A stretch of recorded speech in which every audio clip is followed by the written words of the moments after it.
Kuha kami ng disc dito sa Honda Click. Ito ipapalit.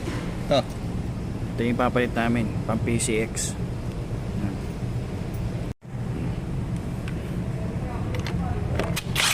Basic.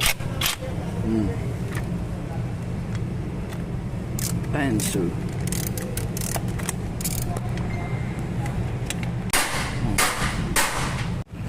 Yun mga paps, problema dito sa pang PCX, hindi pumasok dun, no? Ayun, no? Hindi suwak, ayun, no? Ang layo. So may gagawin dito.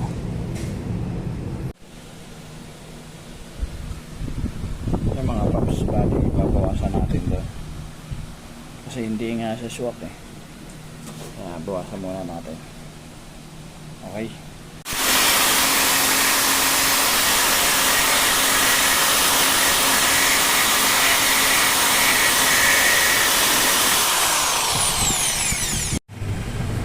Kambal.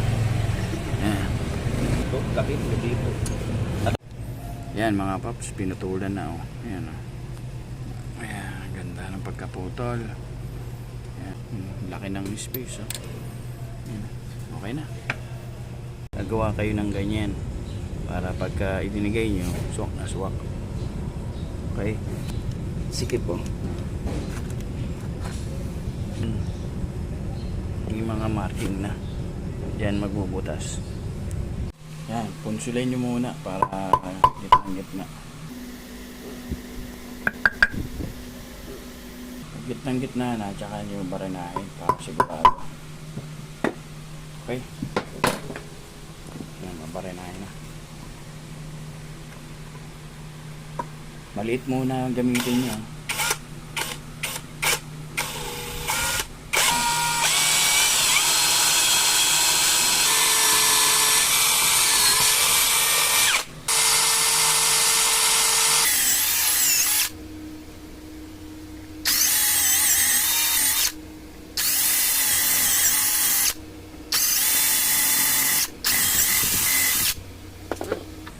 So masikip to.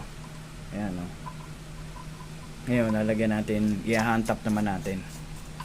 Lalagyan ng thread.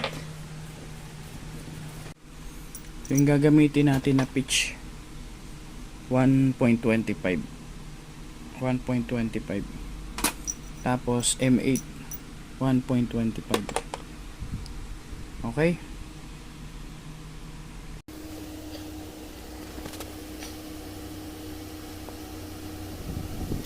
Dahan-dahan lang mga paps. Pag kumapit na yan, okay na. Yan, lalagyan nyo ng langis para swabe, hindi masira agad yung thread.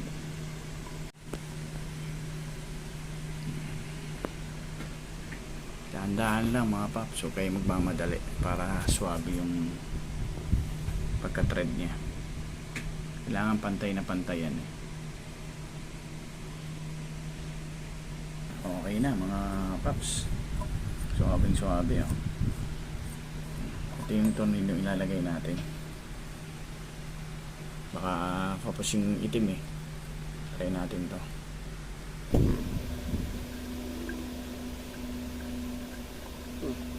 Ayos. Pasok. Nakakamay siya. So okay na. Tatlo na lang mga paps. Tatlo na. So mayroon pang isa. Okay na. Pasok na siya mga paps. Iti-thread na natin. So ganyan lang kahaba yung tornilyo. Pagka sinobrahan nyo, tumatama kasi siya dyan, no? Dito sa dito to. Yan. To saka dito. Ayan, so tingnan natin kung suwabe. Ayan. Ayan, kinabit muna natin yung rotor display. Ayan. Hindi. Ayos na, hindi na. Oblong. Yung dito. Wala, braso. Wala. Hindi. Ayan. Hindi. Okay na. Pantay na pantay. Halos na.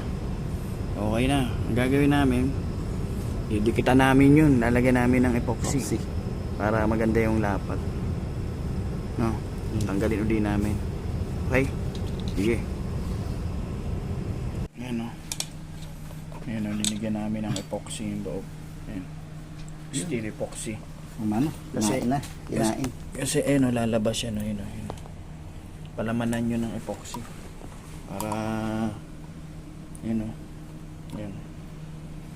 Kailangan mabilis eh. Mabilis itong Matayo. epoxy. Mabilis matiyo ito eh. Ayan o, 3 to 5 minutes Hindi ko na nga magalaw eh. Tutulong din siya sa tapit ng tornilyo na to. 4 na tornilyo. Okay.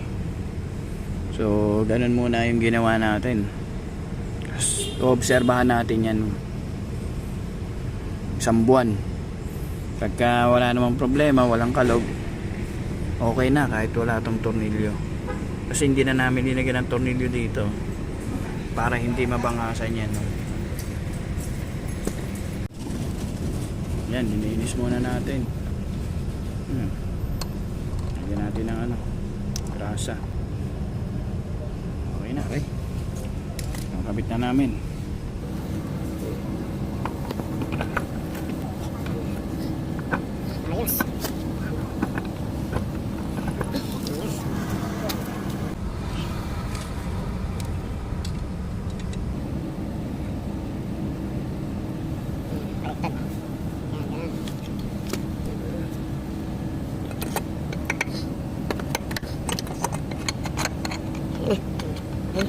So, ito yung kinaltasan namin, no? Kasi hindi pantay.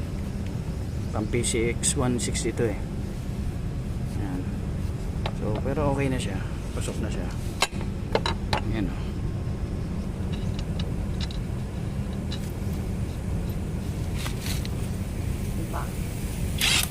Hinta natin ang impact. Ayan, dito naman. Lalim.